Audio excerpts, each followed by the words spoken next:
Mtazamaji wa TBC, karibu sana katika kipindi hiki cha Kurasa Darasa. Imekuwa ni furaha mara zote tunakutana hapa katika kipindi hiki kuweza kuzifunua kurasa mbalimbali za waandishi, lakini vile vile na watu mbalimbali waandika vitabu. Lakini katika kipindi hiki leo imekuwa ni bahati kweli kweli, katika kipindi hiki tunakutana na afisa mtendaji mkuu wa wakala wa usajili wa biashara na leseni BRELA, Godfrey Nyaisa, ambaye yeye kuna kitabu alichokiandika na kipo sokoni kwa wakati huu. Kinakuwa na historia ambayo tunafahamu taifa la Tanzania mwaka 1996 tulizungumzia tukio la kuzama kwa MV Bukoba. Katika tukio hili tu sio zile story ambazo au habari za hapa na pale tulizosikia, lakini yeye ni miongoni mwa waliokuwa katika tukio hilo. Ana historia ndefu ambayo kupitia mafunzo hayo na vitu vingine katika maisha yake akaandika kitabu ambacho kinaitwa Sitasahau MV Bukoba. Imekuwa ni fursa nzuri sana kuweza kukutana naye katika kipindi hiki. Jina langu mimi ni Njwaba Mwaijide. Na afisa mtendaji mkuu, kwanza tukushukuru sana kupatia nafasi kuweza kufika hapa kuweza kuzungumza nawe. Nashukuru sana na karibuni sana. Nashukuru. Wewe tunakufahamu, lakini mtazamaji angependa kufahamu tunapomzungumzia Godfrey Nyaisa, amuelewe kama mtu. Godfrey Nyaisa ni Mtanzania kama walivyo Tanzania wengine. Godfrey Nyaisa ni mtumishi wa umma ambaye ametumikia kwenye taasisi mbalimbali kabla ya kufika hapa alipofika ndani ya BRELA. Nyaisa ni baba wa familia na mke na watoto kadhaa. Na kwenye utumishi wa umma nimekaa muda mrefu kidogo, takriban miaka 30 sasa kwenye utumishi wa umma. Ni miaka 29 inakaribia tarehe 21 mwezi wa 5 itakuwa ni ile kumbukizi ambayo kimsingi inaweza kuwa na historia kubwa sana maisha yako. Ukaja na kitabu Sitasahau MV Bukoba. Kwa nini hautasahau? Kwanza vitabu vitabu viwili. Kimoja cha Kiswahili ambacho kinaitwa Sitasahau MV Bukoba, na cha pili ni kama version ya Kiingereza sasa nimetoa, ambayo inaitwa MV Bukoba A Floating Grave, kwa maana ya kaburi linaloelea. Sasa kaburi linaloelea inamaanisha nini? Kaburi linaloelea maana yake ni kwamba ile meli toka izame ilizama na watu mle ndani. Kwa hiyo kuna watu wamo ndani ya ile meli. Kwa zinafikiri sasa hivi watakuwa labda mfuko mtupu, lakini na ile meli haijawahi kuibuliwa. Kwa hiyo ni na chini haijafika, juu haiwezi kupanda. Kwa hiyo iko katikati hapo inaelea. That's why tunasema kwamba this is a floating grave. Ni kaburi liko ndani ya maji lakini linaelea. Kuna watu mle ndani hapo walishafariki. Kwa nini sitasahau? Kwa nini sitasahau? Lile ni tukio kubwa, na sidhani kama kuna tukio jingine ambalo limekwishatokea ndani ya nchi hii ambalo lilisababisha vifo vingi namna hiyo kwenye ajali ya maji. Sasa sitasahau maana yake ni kwamba ni kumbukumbu ambayo ni kama alama kwenye maisha yangu, na kimsingi alama ile imenifanya hata the way ninavyoyatafsiri maisha yangu nayoishi na maisha kwa maana kwa watu wengine. Ndio maana nikasema sitasahau MV Bukoba, kwa sababu imeleta transformation kubwa sana kwenye maisha yangu binafsi, kuanzia the way ninavyoishi na watu na the way ninavyoishi mimi maisha yangu binafsi. Ili kuchukua muda gani? Nafahamu ni majeraha yasiyopona na ni ya kukumbuka mara zote. Mpaka sasa ukaja na wazo la kuja na kitabu hiki ambacho kina historia ambayo wewe ulishuhudia kwa picha na umeishi. Kwanza tukio hili haliwezi kusahaulika kwenye maisha yangu ya kawaida. Lakini ilinichukua muda gani mpaka kufanya hiki ambacho nilikifanya kwa maana ya kuandika? Ilichukua 1996 ndio nilianza mwaka wa kwanza Mzumbe. Sasa wakati ule nilijaribu kusema kwamba ngoja hebu nijaribu kuweka kumbukumbu, kwa sababu kulikuwa na hadithi nyingi sana, kila mtu anaeleza anachokisema. Wengine stories zingine za uongo, zingine za kweli, lakini nikasema hapana, haiwezekani. Hii kitu lazima iwekwe vizuri ili vizazi vijavyo sasa vijue kwamba kitu gani kilitokea ndani ya MV Bukoba. Sasa kwa vile mimi sikuwahi kufikiria kwamba kuwa mwandishi wa vitabu, kwa hiyo nilichofanya niliandika nilipokuwa nikienda library kujisomea, naona nimechoka kusoma mambo ya darasani, kwa hiyo naanza kuandika kwenye karatasi tu. To be frank, niliandika page 6 tu, nikawa nimeshaimaliza story nzima, page 6 tu. Sasa nikatunza hapo, lakini kila nenda nakuwa nakumbuka baadhi ya matukio, kwa hiyo inakuwa na amplify na yaongeza. Sasa nafanua kuna tukio hili hapa labda watu walikuwa wanakunywa pombe mle ndani wamelewa, au tukio hili hapa watu walivyokuwa na nani, tukio hili hapa mimi mwenyewe nilivyokuwa nahangaika mle ndani. Nasema okay, mwisho wa siku ikaongezeka ikafikia niandika kama rimu nzima hivi kwa mkono, rimu ya karatasi. Sasa nikaanza process sasa ya kichapo ili sasa kitabu kiweze kutoka, na ndio mwisho wa siku sasa tukafika hapa tulipofika. Lakini kimsingi ni kuweka kumbukumbu sahihi ya nini kilichotokea ndani ya MV Bukoba. Why? Kwa sababu kulikuwa na stories nyingi ambazo ni za uongo zingine, lakini pia ili kwenye taarifa zile ambazo ni za serikali, na hata ukienda kwenye mnara pale, mnara ule ambao ulijengwa kwa ajili ya kumbukumbu ya watu waliofariki, kuna jina langu pale kwamba nimefariki, lakini in actual fact nadhani makosa tu yalitokea kwa sababu wakati huo mimi nilikuwa askari. Sasa askari kuna namna mbili. Nilipoenda hospitali capture jina langu kama lilivyo jina langu mimi, kwa maana Godfrey Nyaisa. Lakini kwenye askari kule nilikuwa namba 89705 Godfrey. Kwa hiyo halikuwa. Kwa hiyo kule kwenye mnara anasomeka kama nimefariki kwa jina la askari. Lakini huku kwenye manusura mimi nasomeka kama mtu niliyenusurika kwa jina langu la Godfrey Simango Nyaisa. Kwa hiyo kwenye kumbukumbu majina yangu yako mara mbili na ilitokea hiyo confusion. Lakini sasa hayo yote nimeweka kwenye kitabu kwamba uweka pia, kwa sababu kitabu kina mafunzo mengi sana, terms of documentation, kumbukumbu na uzembe. Kuna vitu vingi sana ambavyo nimejaribu kuvinani kule, na kwenye kusoma kwenye hitimisho kule nimejaribu kuelezea nini ambacho kifanyike na impact ya hii ajali ilileteleza mambo mengi sana kwenye terms of maboresho serikali. Kipindi nakipitia kitabu hiki nikaona kuna matukio ambayo inaweza kuwa ni funzo kwa mtu mmoja kwamba uzembe wa mtu mmoja unaweza kupelekea kadhia kwa taifa kwa jumla. Hii umeigusa namna gani? Hii nimeigusa kwamba kwa mfano MV Bukoba ilikuwa inaonekana ilikuwa ina shida, na wakati huo kulikuwa na MV Victoria, na MV Victoria na yenyewe ilipata shida ghafla. Kwa hiyo meli ya MV Victoria inachukua abiria 1200, wakati meli ya MV Bukoba inachukua abiria 475. Kwa hiyo pamoja na shida ya meli ya MV Bukoba, lakini bado kitendo cha MV Victoria kutokwenda Bukoba kwa sababu ilikuwa na ratiba kwenda Bukoba. Sasa abiria tukawa tumetoka Mwanza kwenda Bukoba. Tulipofika Bukoba, mzigo ule wa MV Victoria ndio MV Bukoba ilibebeshwa. Sasa unaweza kaangalia mzigo wa watu 1200 unatakiwa kupakiwa kwenye meli ambayo inachukua watu 475 kama hicho.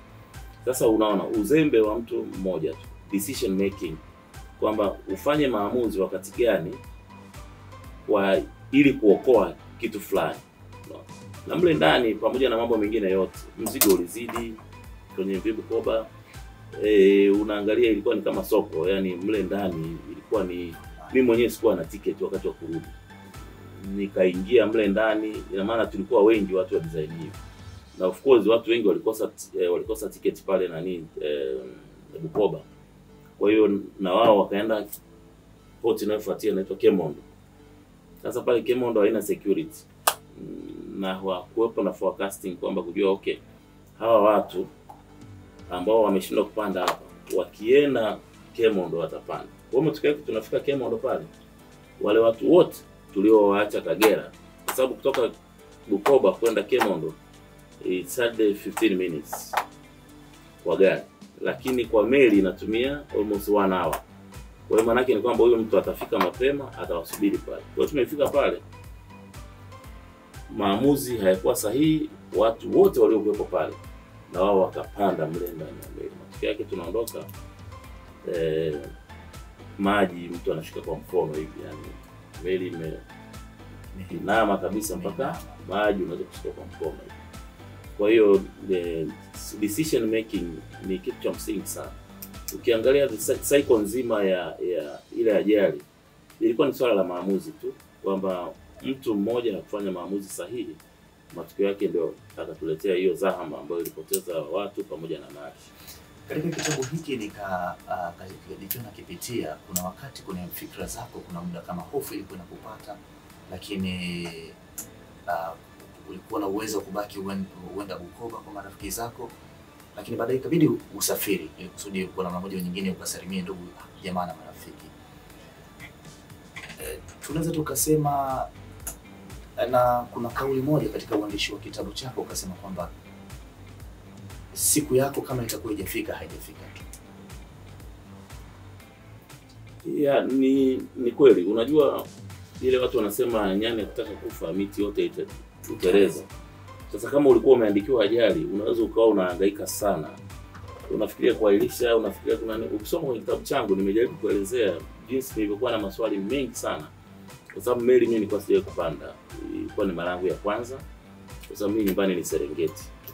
Sasa kabla sijasafiri nakumbuka nilikuwa nakaa na mtoto wa shangazi yangu. Nilikuwa yeye alishaenda kule. Kwa hiyo nikawa namuuliza boy anakaa wapi, sio na nini, kama vile ni predict kwamba kutakuwa na kitu kama hicho bila kujua. Kwa hiyo sasa wakati niko ndani ya ile meli, kuna maswali mengi sana. Nisema okay, naenda Bukoba. Nikishafika Bukoba inabidi nikae kidogo Bukoba. Lakini nikasema hapana. Kwa vile nimeshafika huko kanda ya Ziwa, hii ni fursa pia ya kurudi kwenda nyumbani Msoma kwenda kusalimia. Kwa hiyo nimefika mjini pale, ndugu zangu wale wakaniambia bwana lala nani endelea kwa sababu nimefika asubuhi, jioni nikageuza nayo. Sasa wakati wa kuna nini walinisindikiza kabisa. Ina maana kama ningekubaliana nao kwamba niseme ngoja nilale, nisingekuwa kwenye ile ajali. Lakini unaona yani hiyo yote kulikuwa kama na mvutano fulani hivi. Naenda panda kwenye hiyo meli upate ajali ili upate funzo. Umezungumzia hofu na kuwahi kupanda. Wakati huu mtu akikuuliza unatumia kifuko cha maji, uogopi? Na unapanda. Unajua hii ni Afrika. Kwa hiyo huwezi kusema utaogopa vitu vingapi. Kwa sababu kuna leo unaweza kutumwa kwenye majukumu ya kiserikali, lakini kusema kweli sijawahi kupanda meli tena kutoka Mwanza kwenda Bukoba. Ila kwenda Zanzibar hapa napanda hizo boti, au kwenda Kigamboni hapa Pantoni napanda.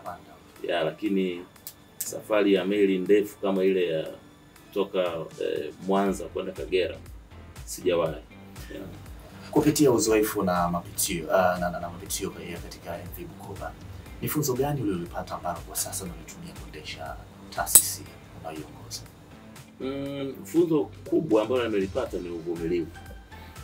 Ni uvumilivu kwa maana ukiangalia ndani ya MV Bukoba mle ndani, mimi nilikaa ndani kabisa. Yaani ilivyogeuka kwa maana ya juu chini, ili nikuta mimi niko ndani.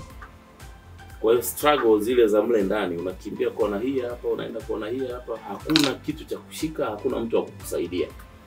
Na nawaambia watu kama ni kusali, hakuna sehemu niliona watu wanasali kama ndani ya MV Bukoba. Mle ndani unasali, unamaliza kila kitu. Wale kama ni rozari unasali unairudia tena mara kadhaa. Kwa sababu mimi kwenye maji nilikaa kama masaa 5 mpaka 6. Kwa maana ya masaa 2 ndani ya meli na masaa mengine nje ya meli kwa maana ya kwenye maji, sababu baada ya kupata boya. Kwa hiyo swala zima la uvumilivu mle ndani. Ukiwa mle ndani unaweza kwa sababu wakati mwingine mtu anakuja anakukumbatia. Anakukumbatia kabisa. Wewe huna namna ya kumsaidia, lakini anakukumbatia kwa maana ya kungangania wewe ndio umsaidie. Sasa mle ndani kutokana na zile sitofahamu, kwa sababu milango yote ilifungwa, ilijifunga yani, kwa sababu milango ya meli inafungia kwenda nje. Sasa ilipogeuka hivi milango ikabana, kwa hiyo nje huwezi kufungua kwa sababu kuna maji yameshabana milango, kwa hiyo huwezi kufungua kwenda nje. Kwa hiyo tumekaa mle ndani ni kuvumilia tu, wewe unatembea kwenda huku unarudi, unatembea kwenda huku, mwenye kulia hapo, mwenye kufanya, wengine wamezimia, kwa sababu ukiwa ndani ya meli hujui kama meli inaenda chini ama imetulia pale pale, kwa sababu maji tayari yao kwenye vioo, kwa hiyo hata ukichungulia hivi unaona ni maji. Sasa hujui bado tunaenda chini au tuko juu. Unaona ni afadhali nitoke, labda nitarudi juu kuliko kufa ukiwa ndani ya meli. Hii ajali imenifundisha vitu vingi sana. Kuna baadhi ya maamuzi nayafanya kwa kuangalia kwamba inawezekana Mungu alifanya hiki with a purpose. Sasa wewe uweze kukaa kinokonoko tu, yani unajua kabisa wewe ulitoka kwenye mazingira fulani. Haya mazingira, kwa sababu na mazingira ndio hichi pia makuzi yangu mimi ni tofauti kidogo ya walio wengi. Kitabu hiki katika simulizi zako ambazo zinasisimua kweli, kugusia kwa namna moja au nyingine, ni kama kuna mahali swala la uadilifu na uwajibikaji, wewe unalichukulia vipi na umeligusia namna gani? Sasa kwenye nani, ukijaribu kufuatilia na kuichambua ile ajali ya MV Bukoba, kuna mambo mengi sana. Kwa mfano, tulipofika pale Kemondo, meli imejaa, lakini kulikuwa na rundo la mikungu ya ndizi pale. Sijui nini kilitokea, ndio hilo swala zima la uadilifu, kwamba inakuwaje wewe unaona meli imejaa, wewe uko pale mkuu wa kituo, sio anamuita station master au nani, lakini bado unatoa maelekezo ndizi zile furushi zima likapakiwa na lenyewe mpaka likaisha, na unaona kabisa pale kile kitu kimejaa. Sasa maana yake it's possible kwamba inawezekana kuna kitu kilikuwa penetrated pale ambacho kilipelekea mtu anaangalia anasema okay, na unajua wajibu mostly zinaendana na uadilifu, unaona. Sasa mtu kwa kutokuwajibika kwake anajua kabisa ile ni shida pale, lakini ule mzigo wote ukapakiwa ndani ya meli. Lakini pia cha pili, mle ndani ya meli imeshaondoka, mko katikati ya maji, kuna mtu anapita kukagua tiketi. Why? Maana kuna mtu hawajibiki somewhere wakati watu wanaingia kwenye meli, na hivyo inapelekea watu wanaanza kukagua mle ndani ya meli wakati meli iko katikati ya maji. Swala la usalama tunachokiona mara zote, hata mpaka ajali inatokea, ni watu kutokuzingatia usalama. Umeligusia vipi na wewe katika uongozi wako katika taasisi usalama mahali pa kazi katika kitabu hiki? Usalama ni kitu cha msingi sana, kwa sababu ukiangalia matukio yote ya ndani ya MV Bukoba, na bahati nzuri mimi nilipata bahati, sijui ni bahati niseme, kwa sababu ile meli niliondoka nayo na nikarudi nayo. Kwa hata zile trend za mle ndani, the way jinsi mambo yalivyokuwa yanafanyika, unaona, na kwa vile sijawahi kupanda meli, ukiangalia unaona kabisa, unasema hapa kuna shida. Lakini sasa ufanyeje? Kwa sababu taasisi mimi ni wakati wa mara yangu ya kwanza kupanda, sijui, inawezekana labda ile ndio ilikuwa the best ya namna ya uendeshaji wa zile meli, lakini usalama kwa kweli haukuwa reliable sana, kwa sababu kama inafikia stage unafika, yani mfano ambao naurudia sana ni ule wa Kemondo, mnafika yani pale hakuna control zozote, mtu anaingia tu kwenye meli.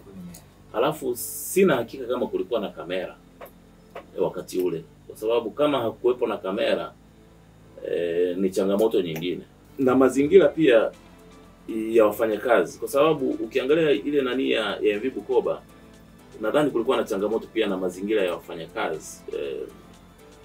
Let's say labda nani hayakuwa mazuri sana, ndio maana wakawa wanajiongeza.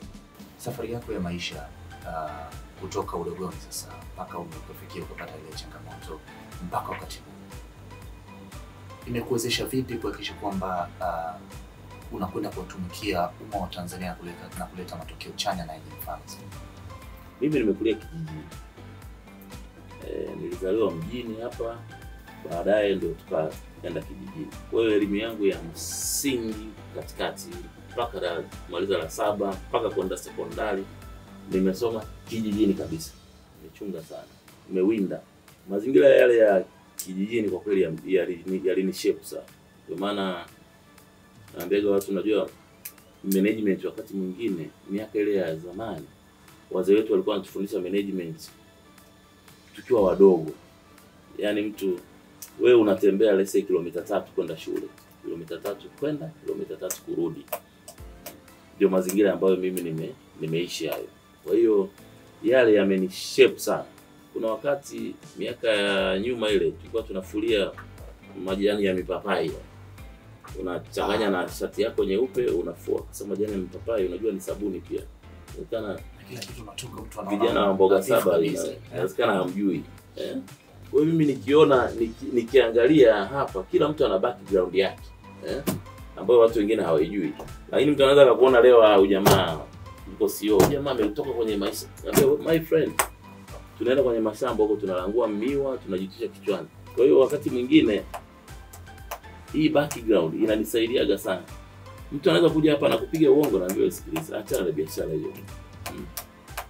Mazingira ambayo tumekulia sisi wengine hapa. Yaani ukianza kuongea tu mimi najua wewe unaniambia uongo hapa. Sometimes tukiwa tunaelekea tamati ya kipindi hiki. Unadhani mfundisho gani ulipata sasa tukiwa katika ajali ile ya mlipuko kwamba naweza nikatumika katika maisha yetu ya kila siku, na je, imetengeneza vipi mtazamo wako wa kila siku kwenye maisha na kusimamia na kuendesha shirika kama hili? Ya kwanza mimi funzo kubwa ambalo inabidi Watanzania tujaribu kuangalia ni kwamba tunapopewa hizi nafasi, tunapopewa nafasi hizi, hebu tujaribu kutumikia watu. Tutumikie watu serious na tuzingatie sana maslahi ya wengi. Tusiangalie mambo yetu, tusitangulize sana mambo yetu binafsi. Kwa sababu unaweza ukazamisha watu wengi kwa ajili ya kuangalia kitu chako wewe mtu mmoja tu binafsi. Matokeo yake ni kwamba sidhani hata kama Mungu anapenda. Unajua wakati mwingine unaweza kuwa unaandamwa na mikosi fulani ukafikiri ni mtu amekuloga, kumbe umejiloga mwenyewe. Tunapopewa nafasi tuwajibike na tujitume. Hii kitu imenifundisha sana. Wakati mwingine unaweza ukaletewa kitu cha kwanza unajiuliza, hivi haya maamuzi nitakayoyafanya hapa yanakuwa na impact gani kwenye community, yanakuwa na impact gani kwa watumishi na wahudumia. Kwenye kipindi cha Kurasa Darasa na tunazungumzia usomaji vitabu. Vijana wengi siku hizi wamekuwa si wapenzi wa kusoma vitabu. Lakini katika kitabu hiki kuna mafunzo mengi, hasa kutokukata tamaa na kujipambania mpaka kufikia ndoto. Vipi neno lako kuhakikisha kwamba vijana lakini vile jamii nzima inajenga utamaduni wa kusoma vitabu kitabu hiki cha Sitasahau MV Bukoba? Kwa kijana yote yule anayekuwa anaanza kuwa committed na kila anachokifanya, sababu anaona kabisa MV Bukoba nini kilitokea. Nini kilitokea? Kwa sababu ndani nimeandika nini kilitokea, nini kilifanyika na nini kifanyike kwa siku za mbeleni. Sisi tukushukuru sana. Naamini kwamba yapo mengi tutaendelea kupata nafasi wakati mwingine kuja kuzungumzia, kuona jamii inaendelea kujifunza kwa pamoja. Asante sana. Asante. Na mtazamaji wa TBC na kipindi cha Kurasa Darasa, imekuwa ni tajamana, kwa ni jambo la heri kabisa kuweza kukutana na afisa mtendaji mkuu wa BRELA Godfrey Simango Nyaisa, ambaye yeye ni mwandishi na mtunzi ambaye kimsingi si tu kusisikiza story za pembeni, bali alikuwa ni miongoni mwa watu walioshiriki katika ajali ile ya MV Bukoba. Ametupitisha katika mambo mengi, tumepata mafunzo mengi, na hakika tutakuwa tumejifunza vitu kadha kadha kupitia kipindi hiki. Kwa niaba ya mtayarishaji kipindi hiki, jina langu ni Njoma Mwijude, mpaka kwa mara nyingine. Asante.